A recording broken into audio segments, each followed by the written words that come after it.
Dear learners, welcome back to all. নতুন ক্লাসে সবাইকে শুভেচ্ছা জানাচ্ছি। আমি এটা বোর্ড ফলো করবেন প্লিজ সবাই।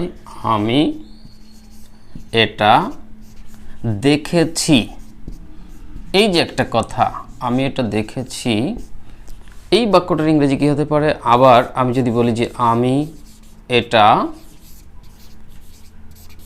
দেখেছিলাম,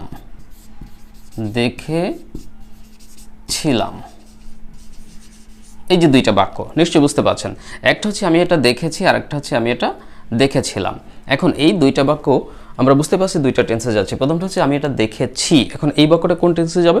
যেহেতু আপনারা দেখতে পাচ্ছেন ক্রিয়া শেষে দেখেছি, এই যে স দিয়ে শেষ হয়েছে, স। ব্যাপারটা এরকম যে আমরা এই ধরনের অনেক কথা বলি, যেরকম আমি কাজটি করেছি, আমি বইটি পড়েছি, আমি তাকে দেখেছি, অথবা আমি এটা দেখেছি। তো এই ধরনের সেন্স আসলে, অর্থাৎ বাংলা ক্রিয়া যদি এই ধরনের থাকে, তাহলে আপনি স্বাভাবিকভাবেই ধরে নেবেন সেটা হচ্ছে প্রেজেন্ট পারফেক্ট। কিন্তু দেখুন, আমি এটা দেখেছি, তার মানে আমার কিন্তু দেখা হয়ে গেছে। কিন্তু দেখা হয়ে গেছে বলে যে অনেক আগে দেখা হয়ে গেছে আর এই রকম চিন্তা করে আমি এটাকে পাস্ট ইনডিফিনাইট বা সিম্পল পাস্ট টেন্সে ধরবো, তাহলে কিন্তু ব্যাপারটা ভুল হবে। আমি রিপিট করি, আমি এটা দেখেছি, তার মানে কি দেখা হয়ে গেছে। তো আমরা স্বাভাবিকভাবে কি ধরি যে দেখা হয়ে গেছে বা কোনো কিছু করা হয়ে গেছে এরকম, সেটা তো অতীত হয়ে যায়। তো এরকম বোঝালে সেটা সাধারণত আমরা বলি যে পাস্ট ইনডিফিনাইট বা সিম্পল পাস্টে করতে হয়। তো আমি এটা দেখেছি এর মানে কিন্তু আসলে ব্যাপারটা এই ধরনের দাঁড়ায়, একটু বুঝে নিতে হবে যে সম্প্রতি বোঝেন তো, মানে কিছু কাল আগে, মানে অনেক কাল বা অনেক সময় আগে না, তাহলে সেটা কিন্তু পাস্ট হতো। তো এই যে আমি এটা দেখেছি, এখন স্বাভাবিকভাবে আমরা এটাকে ধরবো present perfect. So can you tell me what's the structure of present perfect? Anybody please? আমার মনে হয় যে অনেকেই জানেন। So what will be the structure of present perfect? Subject, and after subject you have to use have or has according to subject. Subject অনুযায়ী আপনাকে ব্যবহার করতে হবে হ্যাভ অথবা হ্যাজ। আচ্ছা, হ্যাভ কোথায় বসে, হ্যাজ কোথায় বসে, এই ব্যাপার নিয়ে আমি কথা বলবো, নো প্রবলেম। সো আপনি প্রথমে সাবজেক্ট দিচ্ছেন যে আমি এটা দেখেছি, তাহলে কে দেখেছে? আমি, আই দিলেন, ওকে ফাইন, আমি হয়ে গেল সাবজেক্ট আই। এখন দেখেছি যেহেতু প্রেজেন্ট পারফেক্ট, আয়ের পরে হ্যাভ বসে না হ্যাজ বসে? তাই বলেন আগে, হ্যাভ বসে না হ্যাজ বসে? হ্যাঁ, বলবেন যে স্যার আয়ের পরে তো হ্যাভ, আই হ্যাভ বসে, ওকে ফাইন, তাহলে দিলাম আই হ্যাভ। এখন হ্যাভটা কি গেল? সাহায্যকারী ভার্ব। মূল ভার্ব কি ছিল? দেখেছি। দেখা ইংরেজি কি? আপনি বলবেন যে সি স সিন, সি দেখা, এর 3 নম্বর কি? সিন, তাহলে আই হ্যাভ সিন দিবেন। তাহলে ভার্বের পাস্ট পার্টিসিপল আমরা এখন বসাই, তাহলে সি স সিন, SEEN, তাহলে আই হ্যাভ সিন, আমি দেখেছি। কি দেখেছি? এটা। অবজেক্টটা বাদ রয়েছে ইট, আই হ্যাভ সিন ইট। আমি এটা দেখেছি, আই হ্যাভ সিন ইট, এটা হচ্ছে সঠিক বাক্য, আই হ্যাভ সিন ইট। ওকে, আচ্ছা, এখন হ্যাভ বা হ্যাজ কোথায় বসে এই ব্যাপারে আপনারা জানতে চেয়েছিলেন। আমাদের বই কিন্তু নোট করা আছে যে হ্যাভ বা হ্যাজ কোথায় বসে। আপনারা জানেন যে আমাদের স্পোকেন ইংলিশে যে বইটা রয়েছে, প্রত্যেকে যারা বাড়িতে বসে খুব সহজে ইংরেজি শিখতে চাচ্ছেন, আপনি নিজে হোক, আপনার পরিবারের অন্য কেউ, বা ভাবছেন যে আমি ইংরেজিটা শিখলে একটা ভালো চাকরি পাবো, বা আমি বিদেশ যাব, অথবা বিদেশে চলে গেছেন, প্রবাসী বন্ধুরা, প্রত্যেকের উদ্দেশ্যে বলছি, যারা খুব সহজে বাসায় বসে নিজে নিজে আমাদের ইউটিউব চ্যানেলের সিরিয়াল অনুযায়ী, লেসন অনুযায়ী, ক্লাস 1, ক্লাস 2, ক্লাস 3 এইভাবে সিরিয়াল অনুযায়ী দেখে সুন্দর করে বুঝে ইংরেজি শিখতে চাচ্ছেন খুব সহজেই, তাদের জন্য বলবো স্পোকেন ইংলিশের এই বইটি যথেষ্ট।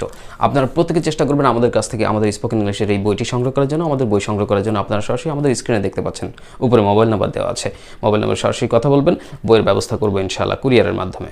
আর বিশেষ করে যারা প্রবাসী বন্ধুরা আছেন, তারা আমাদের নিচের ইমো হোয়াটসঅ্যাপ নাম্বারে যোগাযোগ করবেন, তাদের জন্য বইয়ের ব্যবস্থা হবে ইনশাআল্লাহ। সো প্রত্যেকে এই বইটি সংগ্রহ করবেন।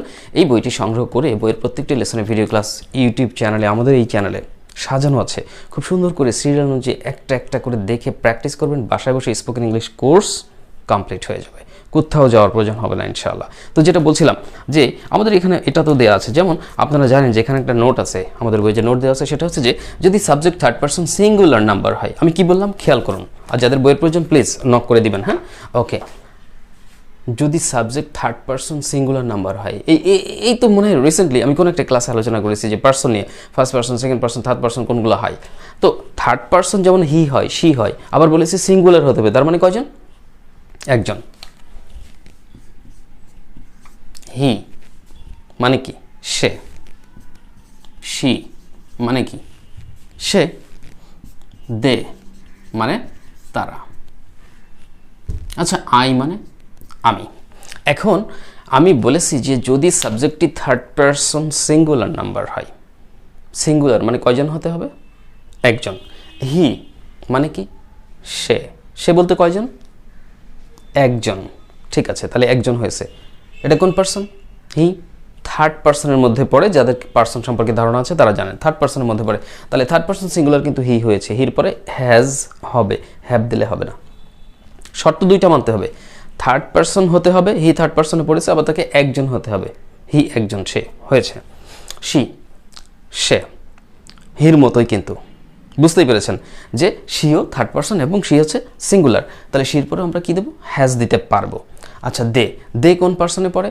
দেও কিন্তু থার্ড পার্সন গ্রুপেই পড়ে। দে, দে মানে কি? তারা। তাহলে থার্ড পার্সন হয়েছে, একটা শর্ত মেনেছে, দে মানে তারা। একজন না, একের অধিক, একের অধিক, বেশি হয়ে গেছে। তাহলে দের পরে কিন্তু আমরা হ্যাজ দিতে পারবো না, দের পরে হ্যাভ দিতে হবে, হ্যাভ। তার মানে এক কথায় হ্যাজ শুধুমাত্র কোথায় বসবে? থার্ড পার্সন হতে হবে, আর তাকে সিঙ্গুলার নাম্বার হতে হবে। এখানে আরেকটা পার্সন আছে, দেখেন আই, আইটা কোন পার্সন? I first person.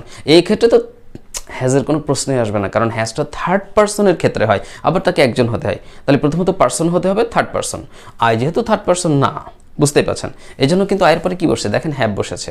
তাহলে হ্যাজ বসবে শুধুমাত্র থার্ড পার্সন সিঙ্গুলার নাম্বার যেগুলো, সেগুলোর পরে হ্যাজ, আর বাকি সমস্ত সব পার্সন সব ক্ষেত্রে আপনি কি ব্যবহার করবেন? হ্যাভ ব্যবহার করবেন। Hope you got it. আশা করি এটা ক্লিয়ার হয়ে গেল। তাহলে এবার আমরা পরের বাক্যটা নিয়ে একটু কথা বলি, যে আমি এটা দেখেছিলাম। এই যে দেখেছিলাম, বিষয়টা কি? এই ক্রিয়াটা নিয়ে একটু চিন্তা করুন। দেখেছিলাম, আমি এটা একটু ক্লিয়ার করি তাহলে বুঝতে সুবিধা হবে। আমি এটা দেখেছিলাম, আর আগের বাক্যটা ছিল হচ্ছে দেখেছি। দেখুন, আগের বাক্যটাতে যখন এখানে লেখা ছিল দেখেছি, তার মানেও ব্যাপারটা হচ্ছে কাজটা হয়ে গেছে, হয়ে গেছে।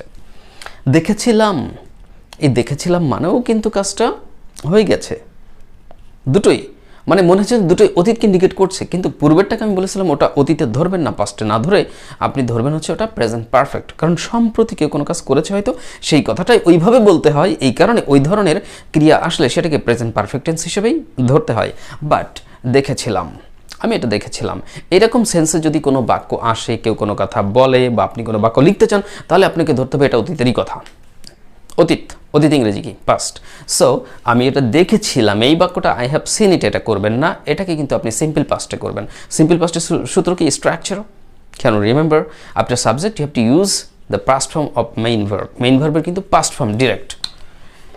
আমি সাবজেক্ট, তাই না? তাহলে এটা আই বলেছি, সাবজেক্টের পরেই মেইন ভার্বের পাস্ট ফর্ম। মেইন ভার্ব কোনটা এখানে? এই যে দেখেছিলাম, এখানে কোনো অক্সিলারি ভার্ব লাগবে না, আমি এটা দেখেছিলাম। তাহলে আমি দেখেছিলাম, দেখা ইংরেজি সি, সির past saw, SAW, saw, SAW। Okay, I saw, আমি দেখেছিলাম, কোনটা? এটা, অবজেক্টটা দিয়ে দিলাম। ওকে, তাহলে আই স ইট, আমি এটা দেখেছিলাম, আই স ইট। কিন্তু মূলত ব্যাপার যেটা আমি বলতে চাচ্ছি এখন, এটা তো বুঝতে পেরেছেন। তাহলে এই ধরনের বাক্য কী করবেন? Past infinity. এখন বিষয় হচ্ছে যে আপনাকে মনে করেন এমন একটা বাক্য বলা হলো যে আমি কাজটি করিনি, বললেন যে আমি কাজটি করিনি।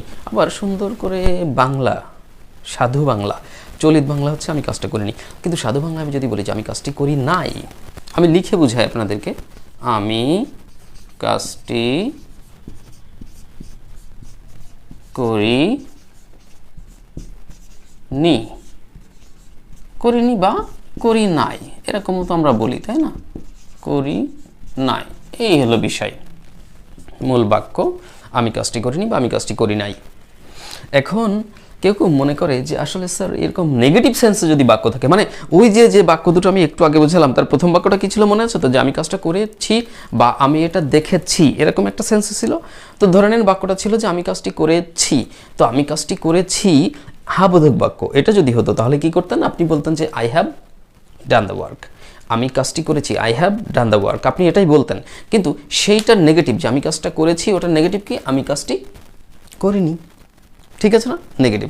তো এখন নেগেটিভ সেন্সে যখন ইংরেজি করবেন, তখন এখন অনেকে কনফিউজড হয়ে যান যে আসলে এই বাক্যটারে আমরা ইংরেজিতে কি করব, এটা কি আমরা পাস্ট ইনডেফিনিটে ধরবো না পাস্ট পারফেক্টে ধরবো? এখন পূর্বের এই আলোচনাটা মনে করেন যে করেছি, করিনি, করেছি, করিনি, কিন্তু এখন ওই অনুযায়ী হয়তো বাংলা দুটো মিলল। মজার বিষয় দেখেন, আমি বুঝাই। ধরেন একটা বাক্যে লেখা আছে আমি কাজটি করেছি, এই যে করেছি হচ্ছে হাবোধক, আর একটা এটা নেগেটিভ কি? এই যে এখানে দেখা আছে করিনি, করিনি। তাহলে এইটাকে আমরা ধরতে বলতেছি প্রেজেন্ট পারফেক্টে। কিন্তু এই করেছিটা যদি আমি পাস্টে বলতাম, ভালো করে বোঝার চেষ্টা করেন, করেছি অংশটা যদি এরকম এই বাক্য যে আমি কাজটি করেছি, এটা পাস্ট ইনডেফিনিটের বাংলাটা কি, আমি কাজটি করেছি লাম হবে। তাহলে এটা হচ্ছে পাস্টে ধরলে হতো করেছিলাম। এখন এই আমি কাজটি করেছিলাম বুঝলাম এটা পাস্ট ইনডেফিনিটের কোনো বাক্য। এইটার নেগেটিভ যদি বাক্য বলি বাংলাতে প্রথমে, ইংরেজিতে না, প্রথমে বাংলায় যদি বলি আমি কাজটি করেছিলাম, এটার নেগেটিভ বলেন বাংলায়, তাহলে কি বলতে হবে? আমি কাজটা করিনি, এরকম বলতে হবে না? বলা যায় কিনা? যায়, কিন্তু করিনি।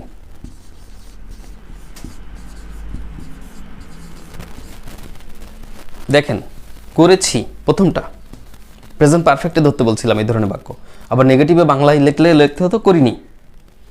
পাস্ট ইনডেফিনিটের বাংলা বাক্য এরকম এই বাক্য বললে বলতে হতো করেছিলাম, আবার নেগেটিভে বললে বলতে হতো বা বলা যায় যে করিনি। কিন্তু এইখানে এইটা প্রেজেন্ট পারফেক্ট আর এইটা পাস্ট ইনডেফিনিট, এটা আলাদা আলাদা, জিনিসটা কিন্তু বোঝা যাচ্ছে যে করেছি, আর করেছি থাকলে প্রেজেন্ট পারফেক্ট ধরবো, আর করেছিলাম থাকলে পাস্ট ইনডেফিনিট ধরবো, বোঝা যাচ্ছে।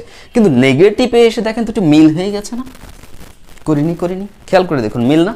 আপনি বলবে যে হ্যাঁ মিল আছে। তাহলে নেগেটিভ এরকম বাক্য যদি থাকে যে আমি কাজটি করিনি, তাহলে আসলে আপনি কোন টেন্সে লিখবেন বা কোন টেন্সে লেখা বেটার, দ্যাটস দ্য কোয়েশ্চেন। এইরকম সেন্সে যদি নেগেটিভ বাক্য থাকে, ইচ্ছে করলে আপনি এটা প্রেজেন্ট পারফেক্টেও লিখতে পারেন। প্রেজেন্ট পারফেক্টেই প্রথম যেটা বললাম যে করেছি করিনি, এই প্রেজেন্ট পারফেক্টে লিখতে পারেন। কিন্তু কেউ কেউ আবার কোনো কোনো বর্ণনা বলতে পারে যে করিনি, এরকম যদি করি নাই থাকে, এই নাই আর নেই কি বিষয়টা এক না? দেখেন তো, করিনি আর করি নাই কি একই তো অর্থ। কেউ কেউ বলে যে হয়তো বা যে করি নাই থাকলে তুমি এটা প্রেজেন্ট পারফেক্টে ধরবা, করিনি থাকলে পাস্ট ইনডেফিনিট। না, ব্যাপারটা এরকম না।